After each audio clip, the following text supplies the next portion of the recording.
accélère là-dessus. Hein. L'écart se creuse entre nos deux combattants, là, vraiment. J'ai l'impression que Sohan n'a pas la solution. C'est ça. On l'a senti un peu bloqué, puis il a fait quand même un petit down. Hein. Désolé, voilà, il en a mis deux, mais le troisième, il a saisi. Il reste 30 secondes. C'est son dernier coup, son deuxième combat de la soirée.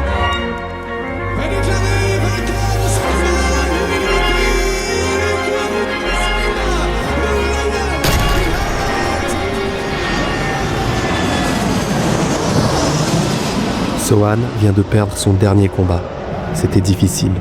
Pas seulement sur le ring, mais surtout à l'intérieur. Ce genre de coup, ça peut briser un mental. Alors il a pris une décision. Partir. Loin. En Thaïlande. Pour s'éloigner du bruit. Revenir à la base. Reprendre l'entraînement sérieusement. Se reconstruire. Pas pour prouver quelque chose aux autres, mais pour se prouver à lui-même qu'il est encore là. Wow, ok, stop. J'ai peut-être été un peu vite là. On dirait une intro de série Netflix. Je suis allé un petit peu trop loin dans l'histoire, je vous ai même spoilé des trucs importants. Allez, on revient en arrière, avant le combat perdu, il s'est passé pas mal de choses. Là, en ce moment, tu penses à un talent au combat? Non, pas spécialement, j'ai vu ma vie quand même. Hein. J'y pense, c'est sûr. Non, c'est sûr, quand je me réveille, je me dors, c'est la première chose qui me passe à l'esprit en fait. Ouais. Mais après, combat, ce sera le jour du combat, et j'ai pas trop y pensé là, maintenant, tout de suite, ça servirait à quoi, tu vois. Sohan, à peine 23 ans, il est passionné d'arts martiaux depuis qu'il est gamin. Il a commencé par le jiu-jitsu brésilien. Il a la technique, la maîtrise, la patience et est déjà champion dans cette discipline. Et depuis 3 ans maintenant, il découvre le MMA, un sport plus complet, plus exigeant, plus brutal aussi. Mais c'est là qu'un rêve est né, devenir un grand champion de cette discipline. Et la voix que t'entends là, c'est moi, juste un pote. Un pote qui croit en lui alors qu'il n'a encore rien accompli. Mais j'ai confiance en Sohan. Et j'ai surtout envie de te montrer son parcours, son histoire, ses galères. Il vient de faire 2 combats au MMA et il a impressionné. Et aujourd'hui, il vient d'être repéré par la Super League, la nouvelle ligue française de MMA.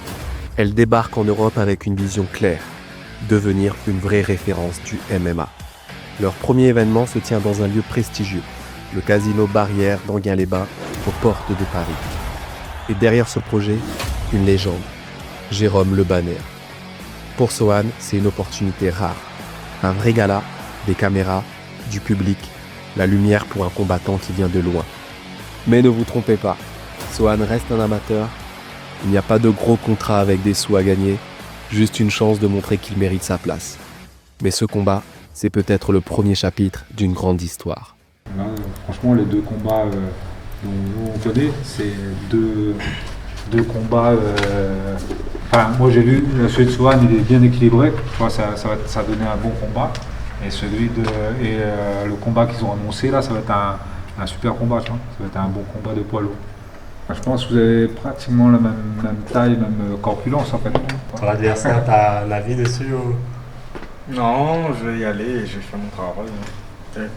Qu'importe qui est devant, mais après je vais travailler selon ce qu'il me donne et selon que je vois comme faille et tout. Mais non, je vais pas. La vie reste le même pour tout le monde. Mais du coup, le fait que ce soit plus un striker, il y a une stratégie à privilégier ou... Ouais, après, tu vois, faut pas. On a beaucoup bossé la boxe. Je pense que Sohan n'a pas à rougir face à lui au niveau de la boxe.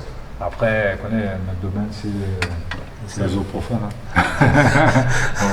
On va l'attraper, on va l'emmener en bas. Et pour qu'il ressorte de là, ça va être compliqué. Nous, tu sais, on est à La Réunion, il y a des requins. Quand le requin pose la main sur le gars, il y a juste une jambe qui ressort. Hein. À mon avis, il n'y aura qu'une jambe qui va ressortir comme ça sur la face. Voilà. Certainement, ça finit en soumission alors. Ça va finir au sol, soumission, au grand end pound, je ne sais quoi, mais en tout cas, ça va se passer dans le loop.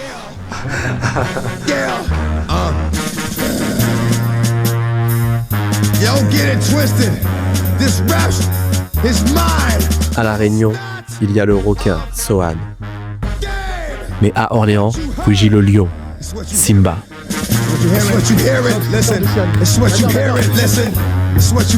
25 ans, un peu plus âgé que Sohan, et déjà de nombreux combats derrière lui. un boxeur aguerri, un vrai cogneur.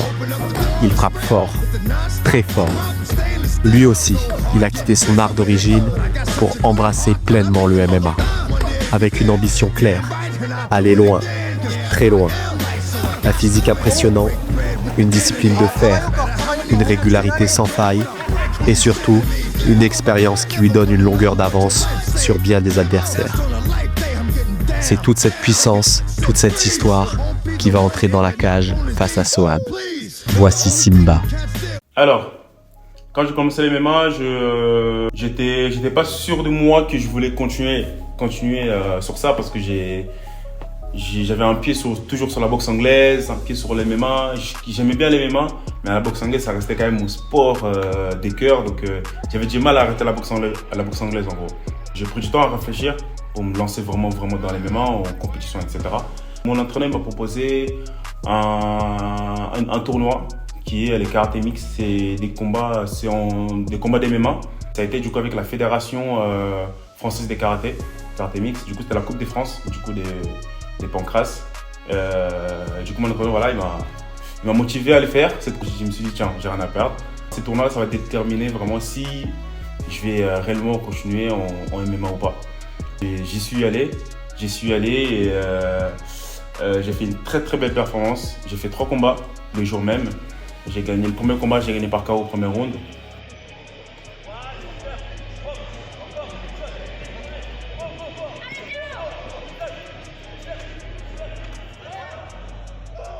À la finale justement de la Coupe de France, du coup de ce tournoi-là, j'étais contre un mec qui avait fait pas mal de combats. Il a fait un combat à la RES, donc il était entre parenthèses pro déjà, mais il pouvait quand même faire les compétitions avec la fédération karaté mix, mais il était pro. Il avait déjà combattu à la RES qui est une des meilleures organisations des MMA en Europe. Donc moi, de base, je ne savais pas qu'il était pro, donc j'ai combattu contre lui à la finale. Je l'ai mis KO au deuxième round.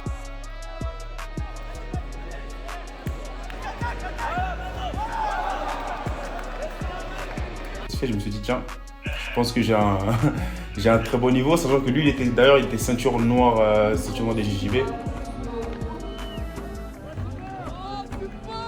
Et là, c'est où que tu sors la motivation là, pour ce combat-là? C'est quoi qui... Alors, ce qui m'anime un peu, c'est... j'étais en train de réfléchir encore, je fais beaucoup de sacrifices. Même si je me rendais pas compte, mais là on est lundi, du coup je me rends mieux compte, vu que le dimanche j'étais là, j'étais en train de me dire, mais il y a autre chose à faire quand même que s'entraîner, il y a ça. En fait, je savais pas vraiment c'était quoi une journée type d'une personne qui pratique pas le sport de combat ou qui veut pas en vivre, tu vois. Du coup, je pensais qu'il y avait rien d'autre à faire, comme je te disais, le dimanche je m'ennuyais et tout, tu sais pas trop quoi faire, t'es là, tu bouffes des mais regarde la télé, mais c'est pas quelque chose qui me rend bien, tu vois. Mais hormis ça, je suis parti nager un peu au lagon. Et à La Réunion, je suis rayonné, mais j'avais jamais fait ça, mettre un masque et nager un peu. Du coup, je me suis dit, mais il y a d'autres choses que j'aime bien en fait en vrai dans la vie. Mais vu que je suis tout le temps la tête dans le volant et tout, et même moi mentalement, je sais que je dois pas laisser beaucoup de place à la distraction, si ce n'est pas en laisser du tout. Mais c'est déjà les sacrifices. Ouais, la plus grosse partie, c'est les sacrifices déjà, et l'engagement que j'y mets, tu vois, je mets beaucoup d'engagement. J'ai des proches d'IA qui me soutiennent, qui sont là, qui m'aident. Du coup, ça fait partie aussi de mes motivations. Et je me dis que c'est un objectif à atteindre, c'est une aventure, il faut la vivre pleinement. Du coup, il faut y mettre tout son cœur, et c'est de là que vient la motivation, tout simplement. C'est un sport de contact, c'est un sport en effet qui peut paraître violent, De cette soirée, mais c'est encadré, très encadré. Dans le coin bleu de la team Coq Bataille, il nous vient de l'île de la Réunion, âgé de 22 ans, mesurant 1m73, pesé à 82 kg et 800 grammes. Il a un combat, une victoire obtenue par KO, Son Karpai.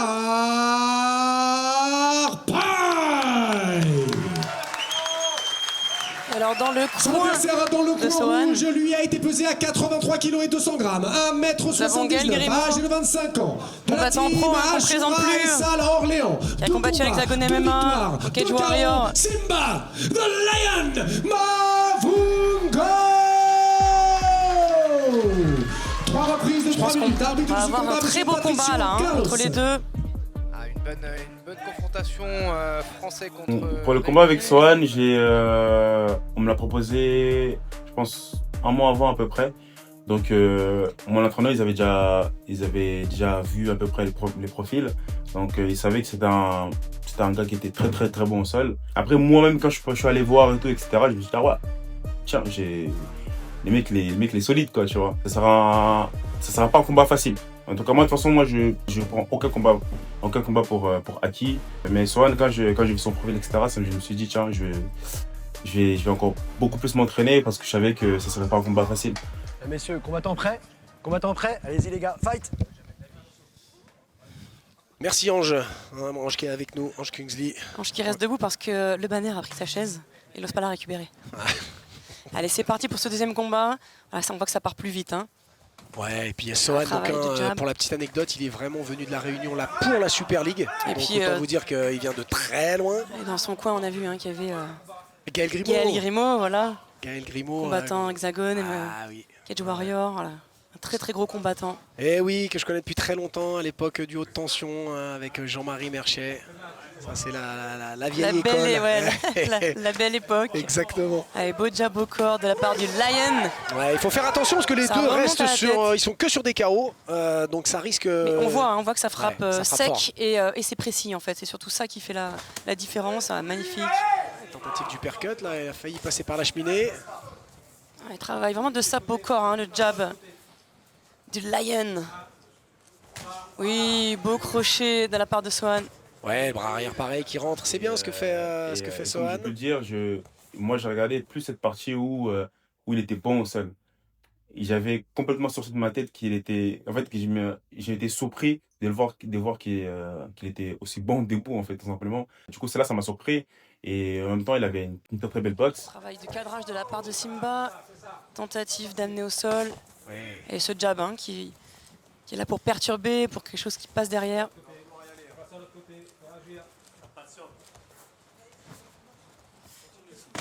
Oui, beau crochet de nouveau. Et puis les deux sont très méfiants parce qu'ils connaissent leur KO power respectif. Donc, Ah ouais, le mec, il est pas seulement bon au sol, quoi. Il était très très bon debout. Franchement, je ne m'attendais pas à ça. Ouais, c'est Beau bras arrière de la part de Sohan. Pour l'instant, ça reste debout. Hein. Ouais, c'est bien, moi je préfère. Oui, moi aussi. Non, déplaise aux lutteurs, excusez-nous. Tentative de Superman Punch de la part de Sohan. Belles esquives du Lion, Simba. Allez, beau front kick. Ouais, Lolo On voit que c'est sec. Hein. Qui tourne, ouais, c'est bien parce que ça techniquement frappe, c'est propre. précis, Ouais. c'est ça. Très très beau à regarder. Et puis c'est vrai que ça maintient en haleine, hein, parce que on connaît la puissance des deux loustiques. Et puis là, vraiment on attend le KO. Exactement. Concrètement, on s'est dit, allez, ils ont tous les deux des victoires par KO. Franchement, pour moi, je sortais des 2 KO consécutives. Donc, je m'attendais à mettre un troisième. Sincèrement, je m'attendais à mettre un troisième. Je me disais, si je le touche, je vais le faire mal et sûrement il va tomber. Donc, je me disais, peut-être pas le premier round. Deuxième round, je vais commencer à y aller. Et faut pas qu'elle arrive au troisième round. Donc, en gros, mon pronostic avant le combat, c'était vraiment le mettre KO. Soit le premier, soit le deuxième round. Des victoires par KO, c'est 2 cogneurs, 2 bons strikers. Ça va effectivement pas trop en phase descendante, donc c'est plutôt bien. Voilà, et pour nos débutants MMA qui nous regardent, le premier round en général, c'est quand même un round où on se jauge un petit peu. Et je pense que ça va enclencher la seconde sur les 2 autres rounds. Là pour l'instant, il jauge un petit peu l'adversaire. Travail de cadrage. Mavungo, son bras avant est vraiment, il est propre, il fait vraiment un beau travail avec son très bras avant. rapide. Et le bras arrière aussi, hein, visiblement, parce qu'il vient de passer. Oui, attention, crochet. Tentative d'amener au sol. Et ça part hyper plutôt corps, remonte à la tête. La puissance des deux côtés, hein, c'est les 84 kilos, on vous le dit. Allez, très beau premier round. qui promet pour la suite. Hein. Fin de la première reprise. Ouais, ça promet, comme tu le dis Laure, effectivement. Alors après, est-ce qu'on va attendre un travail un peu plus au sol avec l'école Gaël Grimaud, forcément Est-ce que ça va être le game plan pour le deuxième round? En tout cas, là, le premier, très dur à départager. Ah ouais, non, là, c'était vraiment très beau travail de cadrage des deux côtés. Beaucoup de jab au corps de la part du Lion. Quelques tentatives d'amener au sol, mais oui. Est-ce que tu t'es déjà dit, si je gagne ou si je perds, est-ce que tu as déjà imaginé les deux cas de figure ou... Ouais, en vrai, oui. Je me suis déjà fait tous les films possibles. Si je fais un KO, si je me prends un KO, si je gagne, si je perds, après ça va rien changer à ma vie, mis à part ça, j'aurais sauf, même si je perds. Mais en soi, c'est pas la victoire ou la défaite va rien changer à mon état d'esprit ou à ce que je fais ou à ce que je vise, tu vois. Donc en soi, qu'importe ce qui peut se passer là, ça va pas m'arrêter si je perds et je vais pas me reposer non plus si je gagne là-dessus. Donc en soi, j'ai pas à avoir peur de ça, de la défaite. C'est quand même piègue un KO quand même. Je sac pas, mais c'est quand même piègue, mais ça va rien changer à ma vie. Genre, je dors pas en disant putain, si je me prends un KO, je me réveille pas en mode non, ça va rien changer à ma vie. J'y travaillerai et puis voilà. Mais bon, Messieurs, deuxième reprise, fight. j'aurai les sommes de perdre. Putain les gars, j'ai perdu. J'ai traversé l'océan avec le cœur plein, les jambes prêtes, la tête haute. Je pensais que ce combat était le mien. Et pourtant, parfois tu donnes tout, et ça suffit pas. Je savais qu'il était fort, très fort au sol, mais j'avais un game plan, et j'étais prêt. Dès KO avant lui, je venais pour continuer la série. Avant lui, je les amenais tous au sol. Je contrôlais, j'étranglais et j'éteignais. C'était mon terrain. J'ai étudié, répété. Mon plan, rester debout, rester maître. J'étais là pour eux, ceux qui m'ont aidé, ceux qui m'ont poussé, ceux qui m'ont relevé et ceux qui ont cru en moi. Pas pour briller, pour honorer. Et dans ma tête, c'était clair. Je l'amenais au sol et je le terminais. Juste avant que la cloche sonne, je crois son regard, calme, tranchant. Et je me dis, ok, va falloir aller chercher loin. Je tente. Une fois, deux fois, trois fois, rien ne passe. Il m'oblige à boxer, à sortir de ma zone. Il me touche, fort. Et là, je comprends qu'il n'est pas juste bon au sol. Il est aussi doux et debout. Mais j'y tiens, car je ne suis pas là pour impressionner. Je suis là pour maîtriser. Et debout, c'est mon domaine. Je ne fuis pas, je ne recule pas, même là où je suis censé être en danger. On était affamés, persuadés que la victoire serait rapide. Troisième round, le souffle commence à baisser. Les jambes commencent à devenir lourdes. Mais je garde mes plans. Ces combats, je les maîtrisais, car je les gagnais à la tête, pas à l'ego. Ce qu'on vit là-dedans, c'est plus qu'un combat. C'est deux visions du monde qui se percutent. La décision est tombée, logique, mais dure. Je l'ai sous-estimé, il m'a fait douter, mais il m'a obligé à m'élever. Sur le moment, j'ai eu honte, je voulais qu'on m'oublie. Puis, je me suis souvenu de pourquoi j'étais là. Et je me suis dit, ce n'est pas fini. J'ai gagné. Ça m'est arrivé de douter. Et il m'a poussé. Loin. Très loin. Ce gars, il a quelque chose. Il a le feu en lui. S'il continue, il va lui mettre un vrai problème. J'espère qu'un jour, on se recroisera. Car moi aussi, je continuerai à progresser. Cette nuit-là, c'était noir. Douleur, silence, mais une certitude. Je vais revenir. Et je vais le chercher, là où il se croit imbattable. Cette nuit-là, c'était le feu, la joie, mais surtout du respect. Parce que parfois, les combats que tu gagnes, et c'est lui qui te fait le plus grandir. On s'est testé, on s'est révélé, et maintenant, on se respecte. Merci pour ce combat, frère. Tu as été au-dessus, mais tu as surtout été vrai. J'ai perdu une bataille, mais j'ai pas perdu ma route. Et je sais qu'on se recroisera, parce que moi, je tombe, mais je reviens. Premièrement, je tenais à dire merci à mon Seigneur Jésus pour ce qu'il me donne chaque jour. Et merci également à mon adversaire, très très fort, je veux que vous l'applaudissez s'il vous plaît. Il vient très très loin de la Réunion pour ce combat. C'est un honneur de combattre, faire des genres de combat. Merci à lui. Et deuxièmement, merci au public. Merci à messieurs. Sans manquer de respect à mes anciens adversaires, mais clairement, Swan, c'était l'adversaire jusqu'à aujourd'hui en MMA qui m'a vraiment donné du fil à retordre. Vraiment, franchement, je m'attendais pas à ce niveau. Je m'attendais pas à ce niveau et je savais qu'il était très très bon au sol, mais le fait qu'il soit aussi bon debout, franchement, comme j'ai pu le dire avant, ça m'a permis de sortir vraiment de ma zone de confort.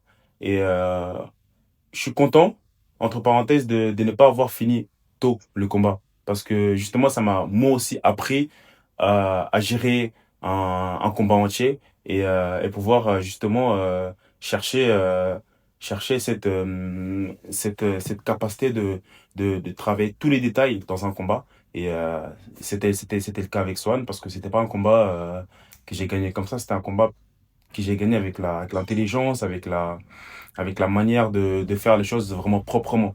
Alors moi c'est Simba Mavungo, 25 ans, retenez bien mon nom, Simba Mavungo The Lion. Restez dans le bateau parce que ça va arriver très très vite, des très très belles choses arrivent, mais en tout cas suivez-moi de très près parce que je vous promets que je vous donnerai des très très beaux spectacles lors de mes combats, etc. Donc n'hésitez pas à me suivre parce que je suis l'un des meilleurs combattants français d'MMA qui arrive très très bientôt. Ok, let's go. Voilà, silence. Ouais, nickel. C'est bras grossier. Ah non, la maigrie, c'est le chemise est serré. Ah ouais. Parce qu'en vrai là, il fait longtemps, on va pas béquer là. Ah ouais? Ouais. Béquer un peu là, mais... Bah j'ai même. Ah ouais, dehors. Ça y est, Swan est de retour à La Réunion après un mois d'entraînement intensif en Thaïlande. J'ai hâte de savoir comment ce camp d'entraînement s'est déroulé. On raconte un peu la Thaïlande là, comment ça s'est passé Ben, c'est bien passé. Je suis arrivé le jeudi, jour de mon anniversaire. On est parti manger et tout. Avec Jason, sa femme et ses enfants, tranquille. Et après, le lendemain, j'ai commencé l'entraînement. Le premier jour même, c'était hardcore. Je me suis dit, ah ouais, c'est bizarre, je m'entraîne tous les jours à La Réunion et c'est dur comme c'est quand même dur, tu vois. Du coup, je me suis dit, c'est bizarre. Tu t'es entraîné, c'était tout seul ou il y a des... Non, on s'est entraîné en groupe. Le matin, justement, à 8h, on a cross-training. Tous les matins à 8h. C'est un circuit un peu la prépa physique adaptée au sport de combat, quoi. Et ensuite, on enchaîne à 16h après avec... généralement, lundi après-midi, c'est lutte MMA. Après, le mardi, MMA. Le mercredi, c'est sparring MMA l'après-midi. Et tous les matins, 8h, on a le cross-training. Là, le mardi matin, par contre, c'est sprint en côte. Donc, ça envoie, ça rase de ouf. Ça, toutes les semaines. Le cœur, toutes les semaines, sprint. Soit sprint en côte, soit sprint sur le plat, mais avec un gros pneu derrière où tu dois courir très très vite. Et après, ou alors, un peu comme les pompiers, là, les grands escaliers. Là, on montait l'hôtel, les escaliers de l'hôtel. Et pareil, on sprint à fond la caisse, on redescendait, on retapait un sprint en montant 6 à 8 fois, je crois. Tous les mardis. Tous les mercredis, pareil, cross-training le matin. Et l'après-midi, sparring MMA. Ça s'envoie sale, surtout avec Jason. C'est Jason qui faisait tous les entraînements? Ouais, c'est lui qui faisait tous les entraînements. Et jeudi matin, c'est 12 rondes au sac. 12 rondes, mais on en faisait généralement 13 ou 14. Je sais pas pourquoi. On est 13 ou 14. L'après-midi, ouais, MMA. Vendredi matin, cross-training. Et vendredi après-midi, boxe anglaise. Et samedi matin, strength condition. J'arrive pas à parler en anglais. Étirement. Stretching.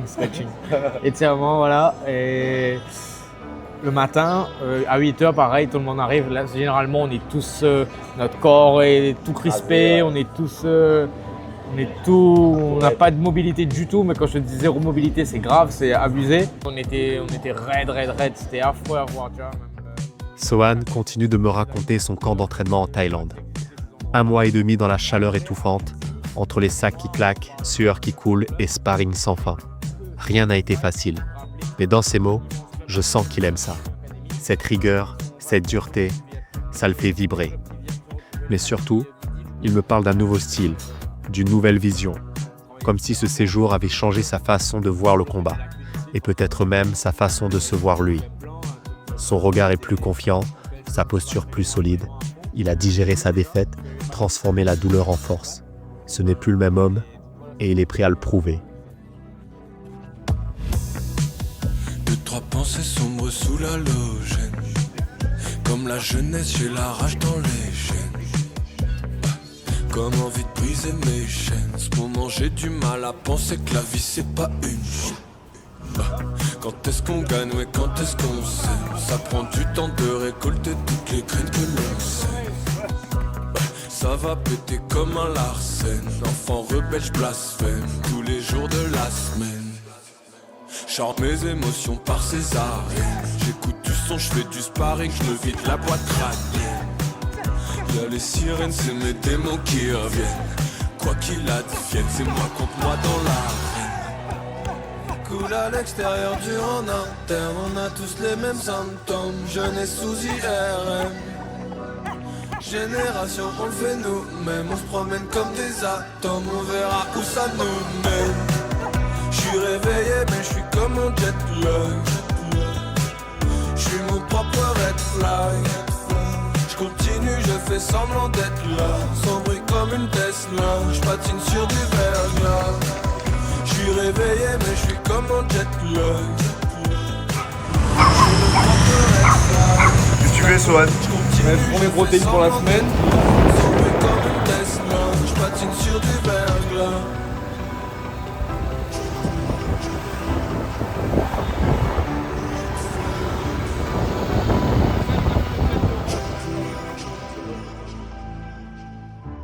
C'est vrai que Gaël m'a touché le mot, il m'a dit de pourquoi pas faire un camp en vrai.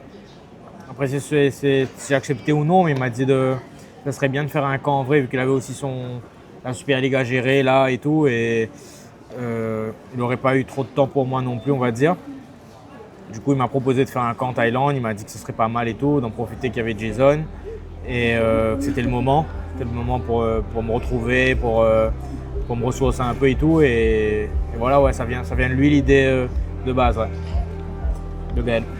Ça va quoi? Petit, ça En va? forme, Ok. merci. Le bras il gonfle même là alors. Hein? Le bras il gonfle même là. J'essaie de copier un peu. Allez, tu copies égal, il faut copier égal parce que. Non, pas rien, faut faire. On a pris ma zone, les gars. Merci. C'est pas pour aux vidéos, c'est par rapport. Il voit ce que je fais, c'est un gars du port aussi, il me connaît depuis que je suis petit. Depuis que je faisais des tractions et tout dans les parcs que je trouvais là. Du coup, il a vu mon évolution et tout et La dernière vidéo, elle a bien tourné. On est à combien de vues là? Je crois qu'on est à 28 000 vues. J'aimerais bien que ça s'arrondisse à 30 000, je pense. Pause, faut vraiment qu'on en parle. La première vidéo a fait presque 30 000 vues. Pour une vidéo d'une chaîne de La Réunion, c'est énorme. Vous avez bombardé les commentaires, envoyé des messages de fous et même quelques tipeurs nous ont déjà soutenus. Mais soyons honnêtes, la visibilité c'est bien, mais ça ne suffit pas pour faire avancer le projet. On a besoin d'un petit peu plus de soutien. Au moment où vous regardez cette vidéo, Sohan vient de décoller pour la Coupe de France de MMA. Et croyez-moi, c'est pas simple. Je vous laisse écouter son message. Salut la team, bon, je suis bien arrivé à Paris. Je suis là, je suis un peu gris, il fait pas beau, mais c'est pas grave. C'est un temps de guerre. Du coup voilà, pour ceux qui ne savent pas la petite histoire, j'ai la Coupe de France à faire sur Grenoble. Moi aussi je l'ai su un peu à la dernière minute, je l'ai su mardi pour prendre l'avion jeudi, j'étais pas au courant. Et du coup voilà, on est venu et malgré que c'est un peu une galère quand même entre le billet d'avion, l'hébergement, l'organisation, elle est un peu compliquée. Et voilà, c'est pas toujours évident non plus, j'ai 23 ans, j'ai pas de sponsor encore. Et du coup voilà, mais j'ai de la chance qu'il y a des gens qui me soutiennent. Et ça allège un peu ma charge. Après, ce que je voudrais vraiment, c'est pouvoir vivre cette aventure avec plus d'autonomie, sans toujours me demander si je peux me le permettre ou pas. Là, surtout que vous jouez un rôle très important. Les tipeurs, vous m'avez donné un vrai coup de boost. Le papier, c'est peut-être 1, 2 ou 3 euros, mais pour moi, ça me motive, c'est beaucoup plus. Ça joue un rôle vraiment important, ça montre que je suis pas tout seul dans le combat et ça me motive énormément. Je pensais pas avoir du soutien d'aussi loin, j'ai vu qu'il y avait plus de gens de métropole que de la Réunion. Donc les prochains tipeurs, dites-moi, n'hésitez pas à me dire d'où est-ce que vous venez, puisque ça me motive de ouf de savoir d'où vient la force tout simplement. Voilà, si vous voulez aider, sachez qu'il n'y a pas de petits gestes, même 1 € ça compte. Vous devenez une partie de cette aventure maintenant et chaque soutien de votre part me rapproche un peu plus de mon rêve. Merci énormément, merci à Valentin B, merci à Ludo, merci à Cyril de Strasbourg, Clément de Nantes, Pierre de Sainte-Suzanne. On croit vraiment que cette chaîne YouTube peut nous aider à faire avancer le projet. Et pour être transparent avec vous, avec l'argent des prochains types, on a déjà un objectif clair. Acheter une G-Osmo Pocket 3. Parce que je vous cache pas, là j'ai trop le seum de ne pas pouvoir filmer certains moments clés de l'aventure de Sohan. Et lui, il n'est pas youtubeur, il n'a pas l'habitude de prendre une grosse caméra partout avec lui. Et avec la Osmo, il pourrait facilement capturer son quotidien, ses entraînements, ses galères. Et on pourra vous partager ça sans filtre de manière très immersive. Aujourd'hui, grâce au don de la première vidéo, on est déjà à 10% de l'objectif. Alors vraiment, n'hésitez pas à donner un petit tip, même si c'est juste 1, 2 ou 3 €. On croit en la force du collectif et chaque geste compte pour écrire la suite de cette aventure. C'est monté vachement haut, je ne m'y attendais vraiment pas. Et c'est solide à La Réunion, même des gens de métropole et tout, ils suivent. C'est vraiment fort, franchement, je ne m'y attendais vraiment pas. Chose de solide de ouf. C'est beau, ça donne envie. Voilà, la fusée là avec Gaël. Ah ouais. Et là, le terrain de jeu, là, on est en train de visser les dernières affaires. Mettez ça dedans, là. Ouais. On est en train de visser les dernières affaires. Hein? Ouais, faut nous savoir, nous, là. Ça t'y arrive par là. Ok. Les vestiaires, est à droite, là. Donc ça t'y arrive par là. Ouais, nous revient. Là, et ça t'y passe ici, là, à droite, comme ça, devant le public. Et l'entrée se fait de l'autre côté. Ok. Coin bleu, coin rouge. À ce moment-là, on est en train de prendre conscience que ça va être un très gros événement. Certainement le plus gros événement d'MMA à La Réunion. Ce sera également le premier combat de Sohan sur son île, mais aussi le dernier combat de son coach. Et si Sohan est allé en Thaïlande, c'est spécialement pour être prêt pour ce soir-là. Ça s'annonce être une vraie soirée forte en émotions et forte de symboles.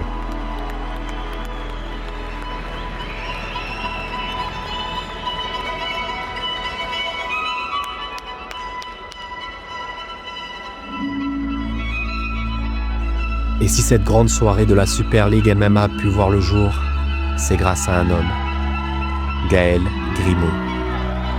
Son entrée sur le printemps de Vivaldi n'était pas un hasard.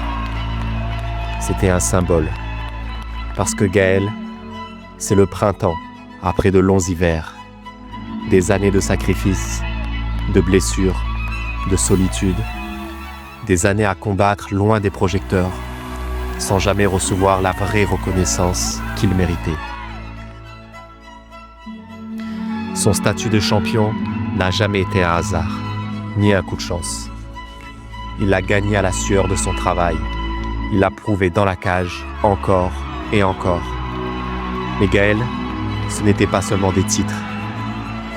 C'était un style, un maître du judo, un technicien du jiu-jitsu, un véritable spécialiste des soumissions, capable de faire plier des adversaires plus grands, plus explosifs, plus athlétiques.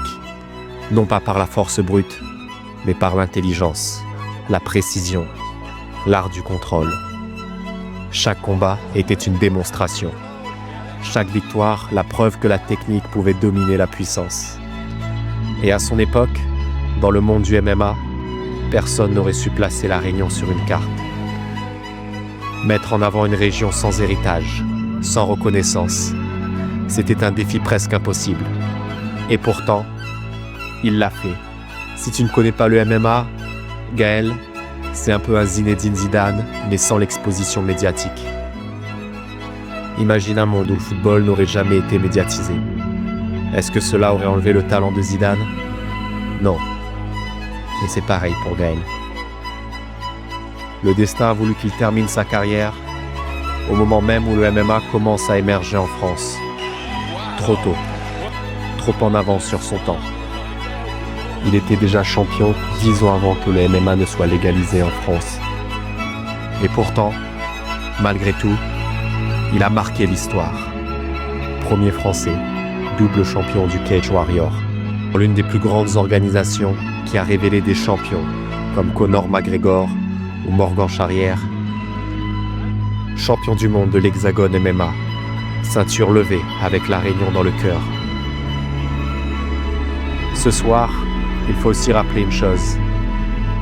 À la base, ce n'était pas vraiment prévu qu'il combatte. Mais voilà, Gaël, c'est un nom qui attire les foules, un nom qui convainc les sponsors, un nom qui rend possible un événement d'une telle ampleur. Sa simple présence a suffi pour mettre une lumière nouvelle sur le potentiel du MMA à La Réunion. Mais aujourd'hui, les choses ont changé. Aujourd'hui, La Réunion a un héritage. Aujourd'hui, La Réunion a un historique. Aujourd'hui, La Réunion a une reconnaissance. Aujourd'hui, La Réunion a un nom. Celui de Gaël Grimaud. Et chaque futur champion de cette île, qu'il le sache ou non, sera influencé directement ou indirectement par son aura, par son parcours, par la voie qui l'a ouverte. Cet héritage se transmet déjà. Parce que Sohan, la nouvelle génération, l'a choisi comme mentor. C'est Gaël qui lui a transmis les bases de cet art. C'est Gaël qui lui a partagé son expérience, ses connaissances et surtout sa passion. Quand Sohan combat aujourd'hui, ce n'est pas seulement lui qu'on voit dans la cage. On y retrouve une partie de Gaël, une partie de cet héritage. Alors oui, ce soir, il a perdu ce combat. Mais la vérité, c'est qu'il l'avait déjà gagné. Parce qu'amener un tel événement ici sur son île, c'est une victoire bien plus grande. Et il nous laisse un message. L'échec n'est pas une fin. Le plus important, c'est de se relever. Le vrai danger, c'est d'abandonner ses rêves. Gaël a planté des graines. Peut-être qu'il n'a pas toujours pu goûter les fruits. Mais aujourd'hui, ces fruits commencent à pousser. C'est eux, la nouvelle génération. Vous êtes ces fruits. Vous êtes la relève. Alors soyez fiers de vos racines. Soyez dignes de cet héritage. Parce que Gaël Grimaud n'est pas seulement un combattant. Il est devenu un nom, un symbole, une légende. Et désormais, c'est à vous d'écrire la suite de l'histoire.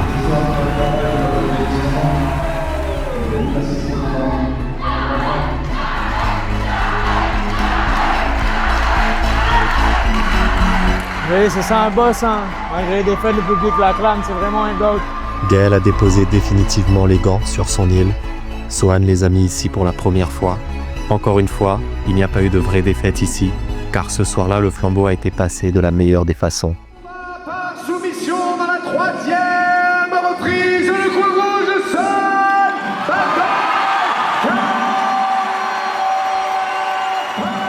Ma légende a menti, les gens m'applaudissent comme si j'étais doué. Dites-leur qu'au début j'avais aucun talent. 7 ans plus tard, j'ai plus aucun talon d'Achille.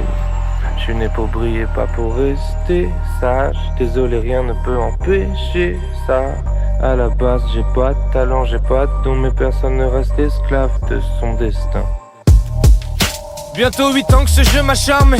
Mais moi je suis pas un chanceux, je suis un jeune acharné. Je dors plus cette année, j'ai déjà perdu 100 nuits. Pourquoi tous les enfoirés frustrés veulent me faire des ennuis? Comme si je méritais pas mon siège. Comme si j'étais né pour rester debout. Je fais une prière et je crame un siège. Tout nu sur le trône, le tissu royal me caresse les deux boules. La suite sera chaude, genre, plus je rappe, plus j'ose chanter. Plus le temps passe, moins je chôme, chante, les choses changent. Ça pue, le succès bouge, c'est ce parfum la tempête. Je tire 20 la tempête, j'attends la fin de la tempête. J'aurai encore décuplé mes forces dans l'heure. Je pense à mon futur, j'ai une grosse bosse dans le caleçon. Je m'en suis bien sorti pour un branleur. Je secoue ma canne et tout l'océan mort à l'hameçon. J'ai pris cette voie hier au pif. Je peux plus me retourner comme un hiéroglyphe. Donc je fonce tout droit, je connais la terre, je veux découvrir les cieux. Je fais ce que j'aime ce que je fais, je suis pas prêt d'ouvrir les yeux. Ma légende a menti, les gens m'applaudissent comme si j'étais doué. Dites-leur qu'au début j'avais aucun talent. 7 ans plus tard, j'ai plus aucun talent. Je suis né pour briller, pas pour rester sage. Désolé, rien ne peut empêcher ça. À la base, j'ai pas de talent, j'ai pas de tout, mais personne ne reste esclave de son destin. Je suis né pour briller, pas pour rester sage. Désolé, rien ne peut empêcher ça. Vas-y, non, bon, mais vas-y. Je laisserai aucun abruti me devancer. Je connais tous les profils, tous les types de pensées. Ma rage et d'humeur festive ces temps-ci. J'ai la bouche et personne peut m'interdire de danser. Bientôt je me transforme en homme braise. Ça m'est venu comme une envie de pisser après une bonne voilà. Ah, mon ancienne vie décousue ma cage. Ouais, je suis journaliste que je dis un petit mot. J'ai pas écouté d'ailleurs ce que tu as dit, tu as dit que tu les aimais, oui. Mais voilà, on sent qu'il y avait pas mal de gens derrière. Explosif, on m'a dit beaucoup de bien de toi. Parle-moi de l'avenir, qu'est-ce que tu t'attends maintenant après ce succès? Je suis né pour briller, pas pour rester sage. Pas pour rester sage, pas pour rester sage, bébé. Désolé, rien ne peut empêcher ça. En plus, le banner dit bien de toi, quoi. Il y a tu t'es fait repérer un peu par le banner. T'as quel âge? J'ai 23 ans. Tu viens d'où? Je viens du port. On peut noter que j'ai une chaîne YouTube, s'il vous plaît, et pour le public qui me suit. Une chaîne YouTube, Sohan l'Acharné. Merci à toi d'avoir regardé la vidéo, j'espère que ça t'a plu. Le prochain épisode sera dédié au combat. Je voulais pas expédier ça parce que la soirée a vraiment été folle. Si tu découvres la chaîne, va voir la première vidéo et pour les autres, retournez-y aussi, like, commente et fais tourner l'aventure. Pour nous aider, le top, ça reste le Tipeee, mais sinon, un like, un abonnement, la cloche ou un partage, ça compte énormément. Chaque soutien nous donne vraiment de la force pour continuer ce projet de passion. Merci, merci, merci.